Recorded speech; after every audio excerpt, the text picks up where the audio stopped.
What's up, guys? Welcome back, or welcome to my channel if this is your first time. This is Pixie Dust and Spirit Alchemy, where we talk about all sorts of things: occult, magical, mystical, taboo, supernatural, stuff like that. I am testing out a new background today. Work in progress. Bella's roaming around the library now. So yeah, we're testing it out, seeing how it goes.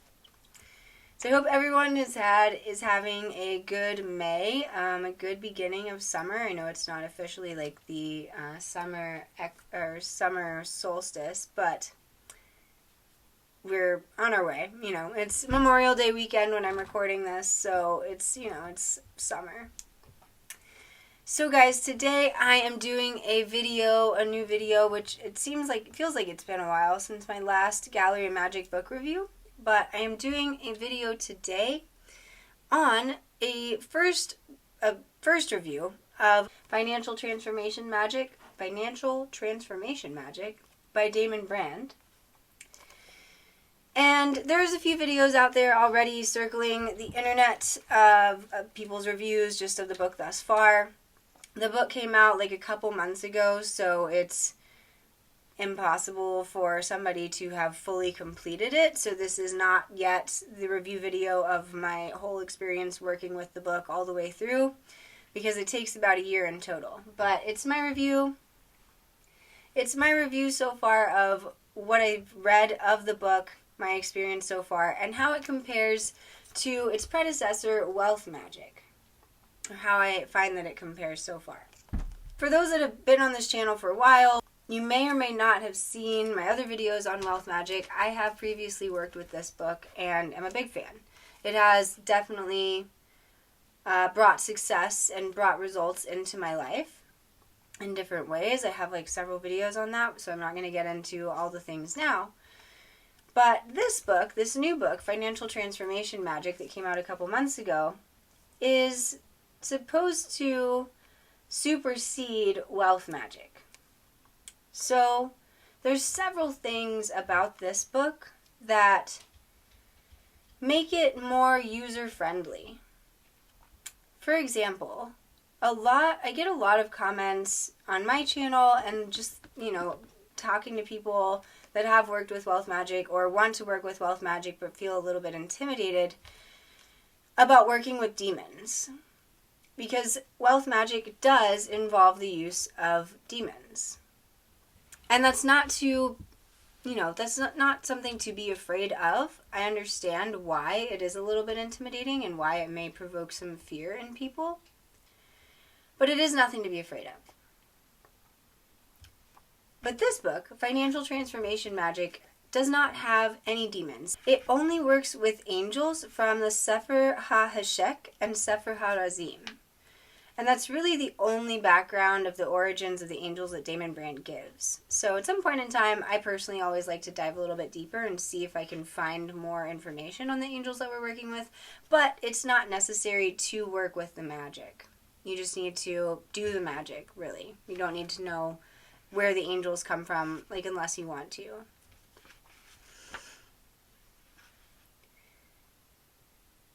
And comparatively to Wealth Magick, if you're doing Wealth Magick, it's about a 6-month long process. If you do it all the way through without skipping any days. For me personally, it always took longer than 6 months. It took maybe 9 months or so, just because I would skip, days in between rituals and stuff. I wasn't consistent with it all the way through every time. But Financial Transformation Magick takes about a year. So each ritual in this book is about the same. It's a little bit more of like a chaos magic style than what I would consider like a ceremonial magic style, in that it's simple and doable without much preparation. Not that you need much preparation for Wealth Magick, but there's a simplicity to this that involves just a certain level of steps for every ritual. But it doesn't take away from the fact that it is still powerful.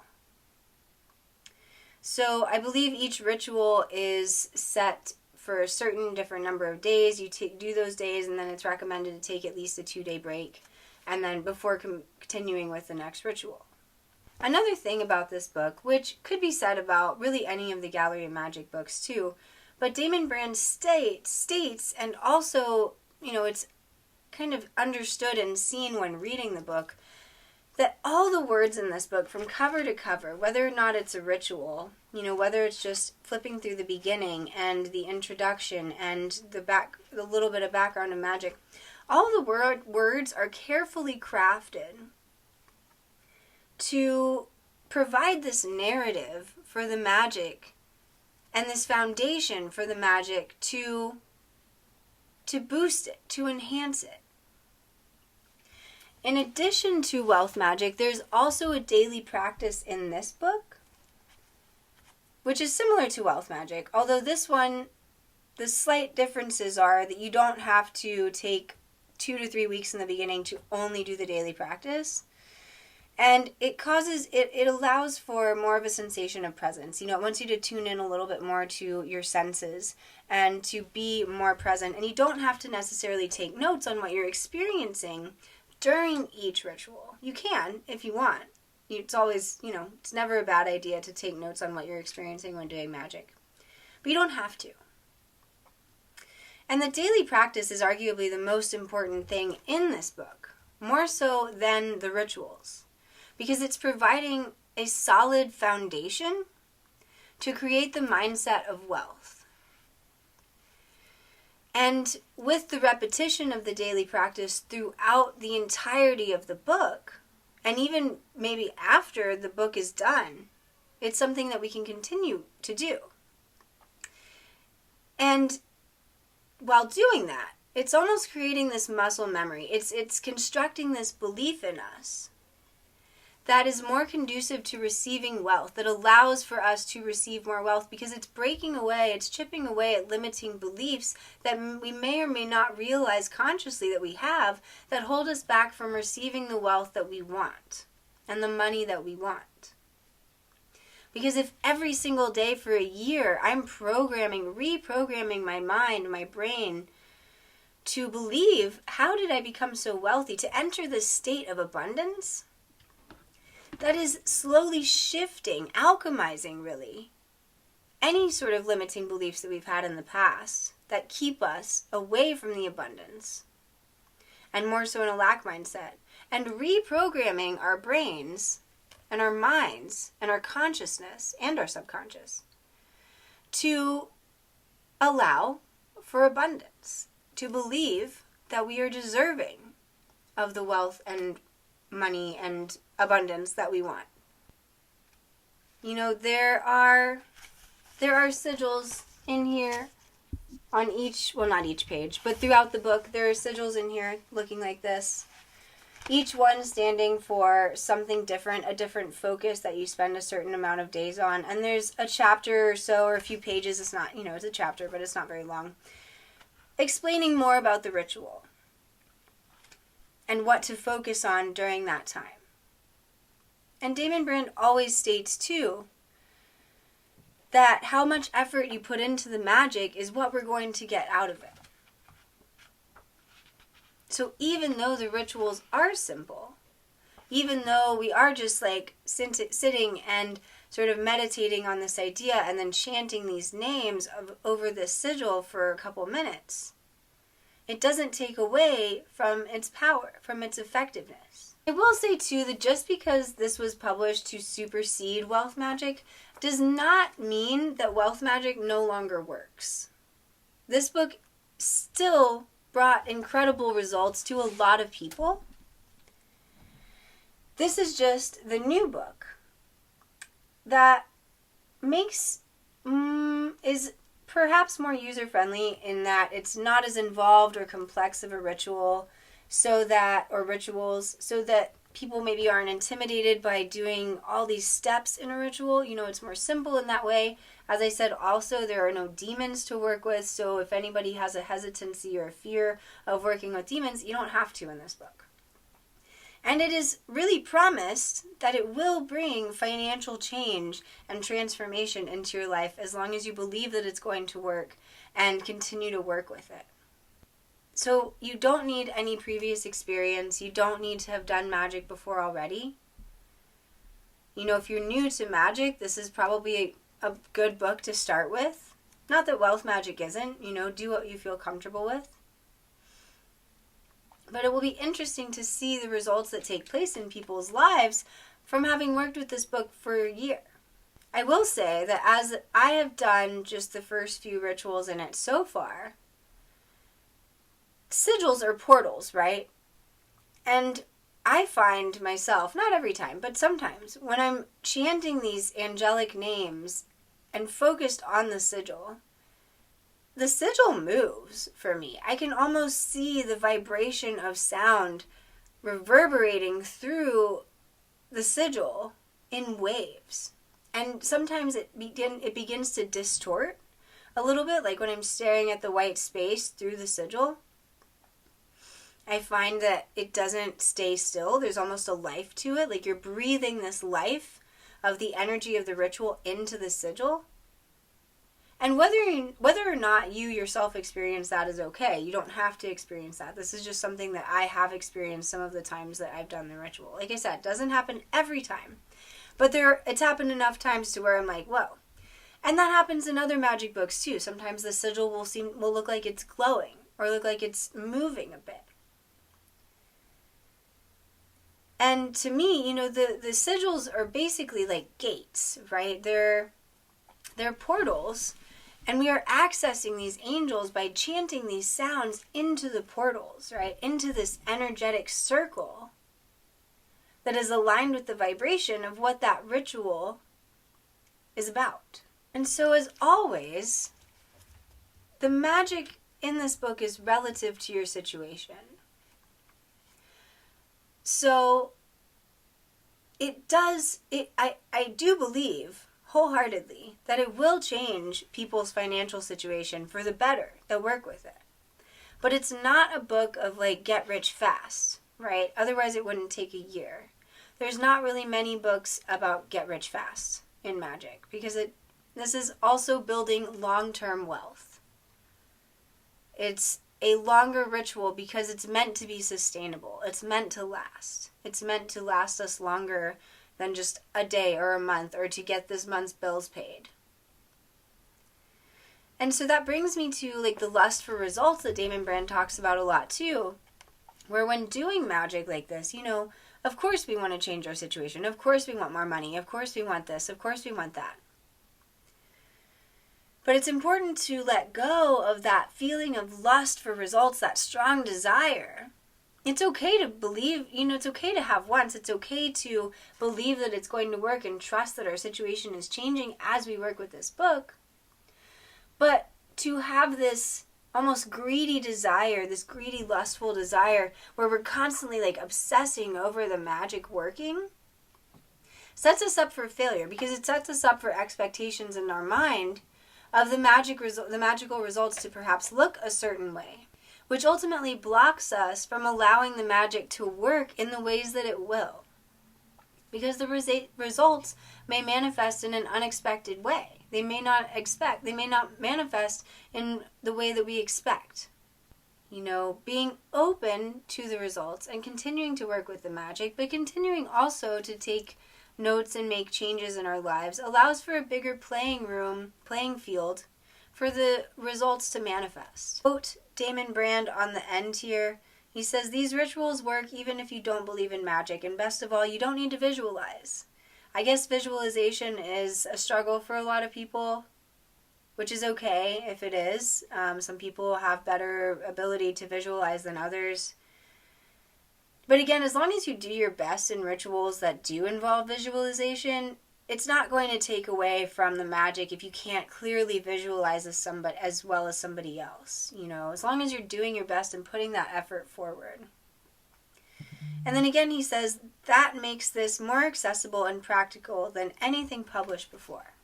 You know, this book can be used this is the paperback copy. There's a hard copy, I believe, or you can use the Kindle. Any of them work just as well as the other. It's mostly about the effort that you are putting into it and continuing to build that foundation of wealth throughout with the daily practice.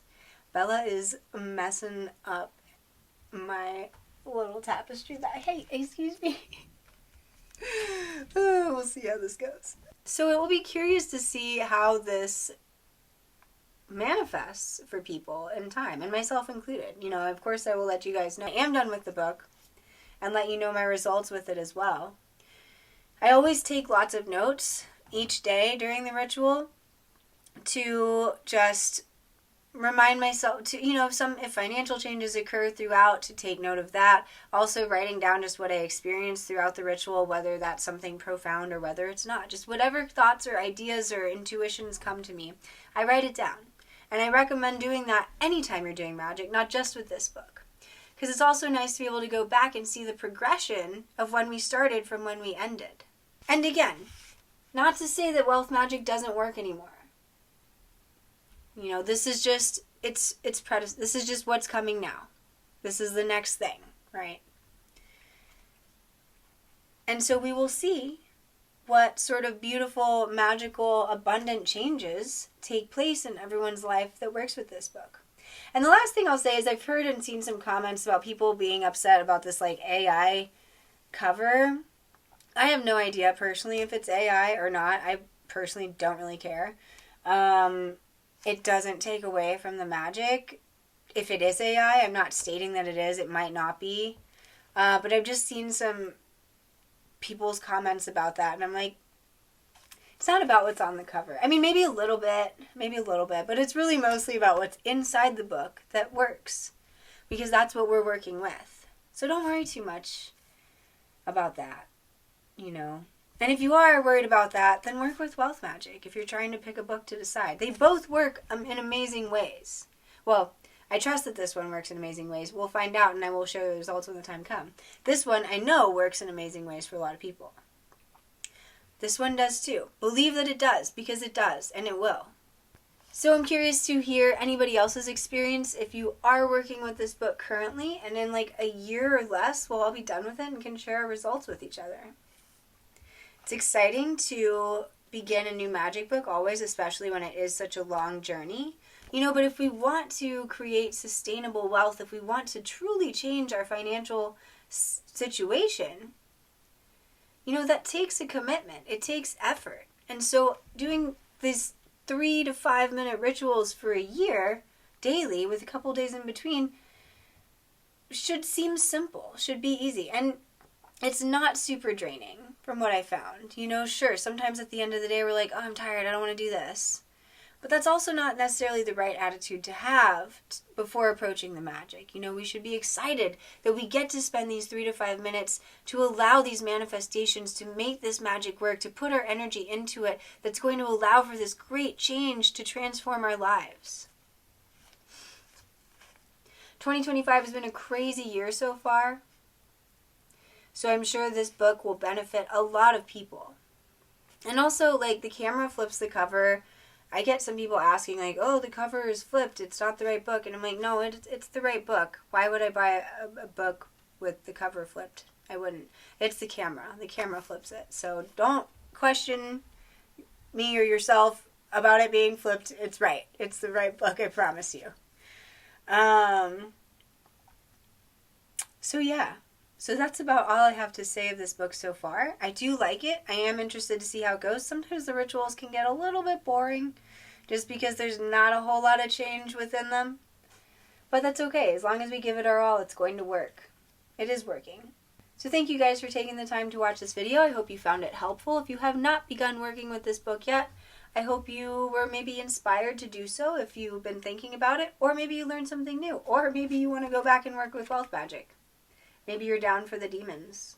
The demons are not bad or super disruptive. Yes, there is some disruption, but it's not anything negative or to be afraid of ever.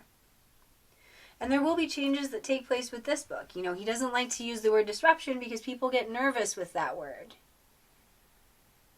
But in order for these big changes, these life-altering changes to take place that we want, in order to make room for more wealth, there have to be disruptions. There have to be things that leave us and that we let go of in order to make room for the new, right? So it's never to be feared. They're necessary. So I hope everyone that works with this book has amazing success. I would love to hear your thoughts and comments and concerns and whatever you have so far about it. Stay tuned in a year for the next review video. I hope everyone has a good rest of the month, a good summer, and as always, stay kind, stay curious, and until next time, peace.